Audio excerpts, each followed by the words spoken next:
ओम श्री सांब शिवाय नमः। श्री शिव महापुराण प्रथम खंड पूर्वार्ध सचित्र मूल संस्कृत श्लोक हिंदी व्याख्या सहित। नमस्कार, मैं रॉकी हिंदुस्तानी तेजपुर असम से। पिछले कुछ महीनों से मैं शिव पुराण की पाठ कर रहा हूँ। आप लोगों का प्रश्न ये हो सकता है अब तक कंप्लीट क्यों नहीं हुआ। तो मैं जब अपने घर की मंदिर में सुबह पूजा करता हूँ उसी समय हर दिन सिर्फ एक ही अध्याय का पाठ करता हूँ। तो आज मैं श्री शिव महापुराण के अंतर्गत जो द्वितीय रुद्र संहिता है उसका जो तृतीय खंड है पार्वती खंड, उसका आज 50वें अध्याय का पाठ करने जा रहा हूं। ध्यानपूर्वक सुने, भूल त्रुटि होने से क्षमा करें।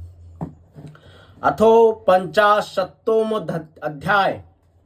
शिवा शिव के विवाह कृत्य संपादन के अनंतर देवियों का शिव से मधुर वार्तालाप। ब्रह्मा जी कहते हैं, हे नारद, तदंतर मैंने शिवजी की आज्ञा से मुनियों के साथ परम प्रीति से शिवा शिव के विवाह के शेष कृत्यों का संपादन किया। उन दोनों के सिर पर आदर पूर्वक मांगलिक अभिषेक हुआ और ब्राह्मणों ने आदर के साथ उन्हें ध्रुव दर्शन कराया। हे विप्रेंद्र, उसके बाद हृदयालंबन का कर्म तथा बड़े महोत्सव के साथ स्वस्ति वाचन हुआ। ब्राह्मणों की आज्ञा से शंभु ने शिवा की मांग में सिंदूर लगाया। उस समय गिरिजा अत्यंत अद्भुत अवर्णनीय रूपवती हो गई। तत्पश्चात ब्राह्मणों की आज्ञा से दोनों एक आसन पर विराजमान हुए और भक्तों के चित्त को आनंद देने वाली अपूर्व शोभा से संपन्न हो गए। हे मुने, तदंतर अद्भुत लीला करने वाले उन दोनों ने अपने स्थान पर आकर मेरी आज्ञा से प्रसन्नता पूर्वक स्वतंत्र प्राशन किया।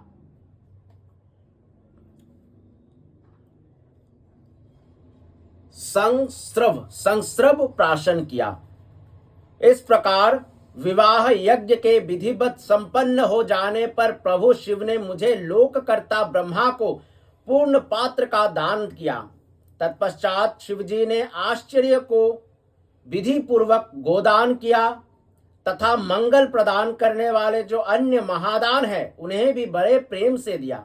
उसके बाद उन्होंने बहुत से ब्राह्मणों को अलग अलग 100 स्वर्ण मुद्राएं, करोड़ों रत्न तथा अनेक प्रकार के द्रव्य दिए। उस समय सभी देवगण एवं अन्य चराचर जीव हृदय से अत्यंत प्रसन्न हुए और जोर जोर से जय ध्वनि होने लगी।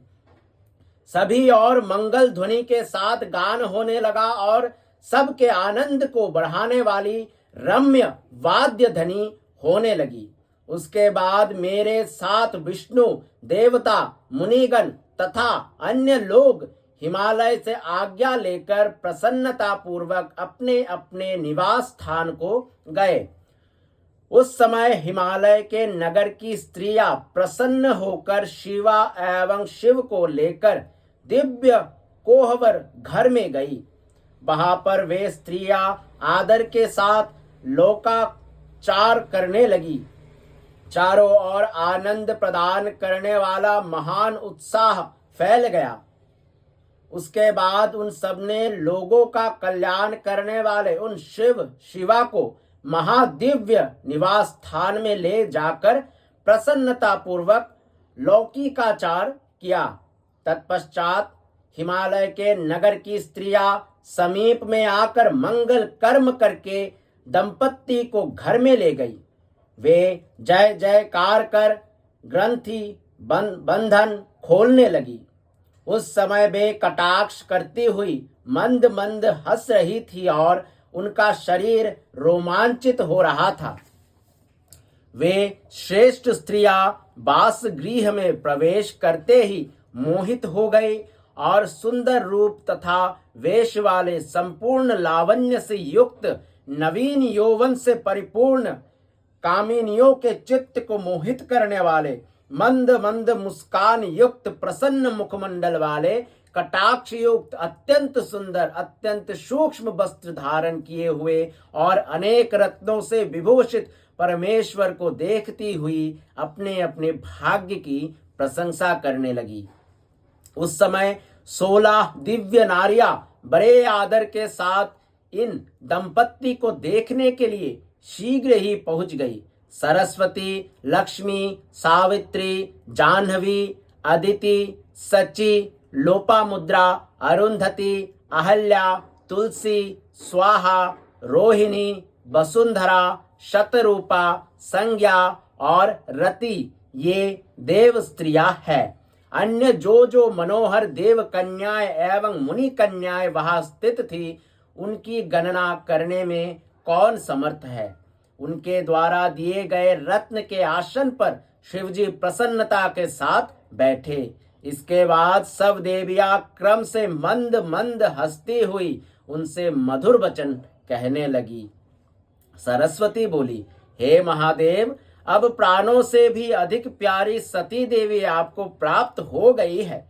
हे कामुक, इनके चंद्रमा के समान आभा वाले प्रिय मुख को प्रसन्नता पूर्वक देखकर आप संताप को त्याग दीजिए। हे कालेश, आप इस सती का आलिंगन करते हुए अपना समय व्यतीत कीजिए। सभी समय आपके आश्रित रहने वाली इस सखी से आपका वियोग नहीं होगा। लक्ष्मी बोली, हे देवेश, अब लज्जा का त्याग कर सती को अपने वक्ष स्थल में स्थित कीजिए। जिसके बिना आपके प्राण निकल रहे थे, उसके प्रति कौन सी लज्जा। सावित्री बोली, हे शंभु, सती को भोजन कराकर आप भी शीघ्र भोजन कीजिए। किसी बात का खेद मत कीजिए और आचमन करके सती को आदर से कपूर मिश्रित तांबुल दीजिए। जाह्नवी बोली, अब इस सुवर्ण कांति वाली पार्वती के केश को पकड़कर सवारिए, क्योंकि कामिनी स्त्रियों का इससे बढ़कर और कोई पति से प्राप्त होने वाला सौभाग्य सुख नहीं होता। अदिति बोली, हे शिवे, आप भोजन के पश्चात मुख शुद्ध करने के लिए शंभु को अति प्रेम से जल प्रदान कीजिए, क्योंकि दंपत्ति का परस्पर प्रेम सर्वथा दुर्लभ है। सची बोली, जिसके लिए आप मोहवश विलाप करते करते दर दर भटक रहे थे, उस शिवा को वक्ष स्थल पर धारण कीजिए। उस प्रिया के प्रति आपको लज्जा क्यों। लोपामुद्रा बोली, हे शंकर, भोजन करके आप बास गृह में जाइए। ये स्त्रियों का व्यवहार है। आप शिवा को तांबूल देकर शयन कीजिए।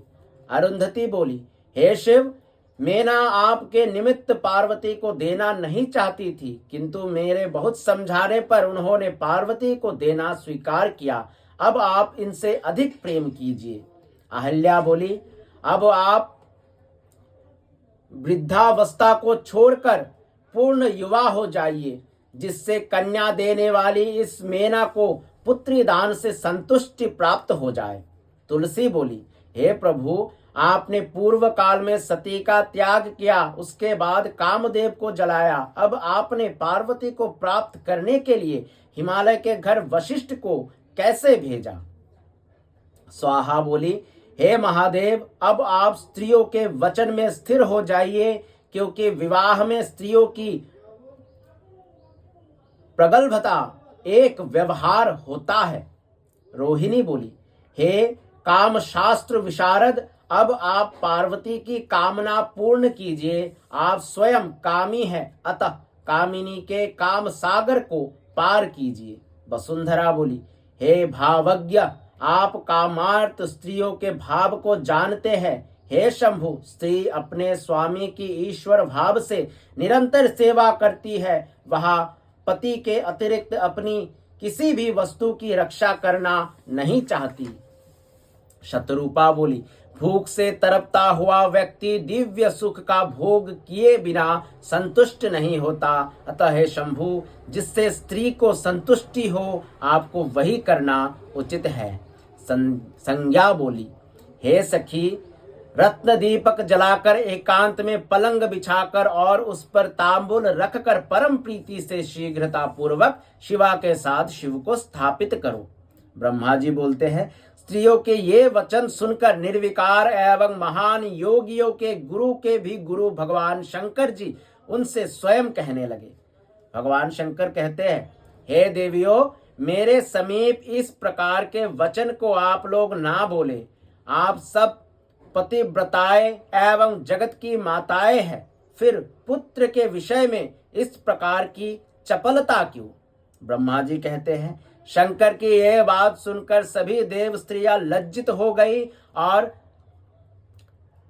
संभ्रम के कारण चित्रलिखित पुतलियों की भांति चुप हो गई। तदंतर मिष्टान ग्रहण कर आचमन कर प्रसन्नचित महेशान पार्वती के साथ कर्पूर युक्त पान का सेवन किया।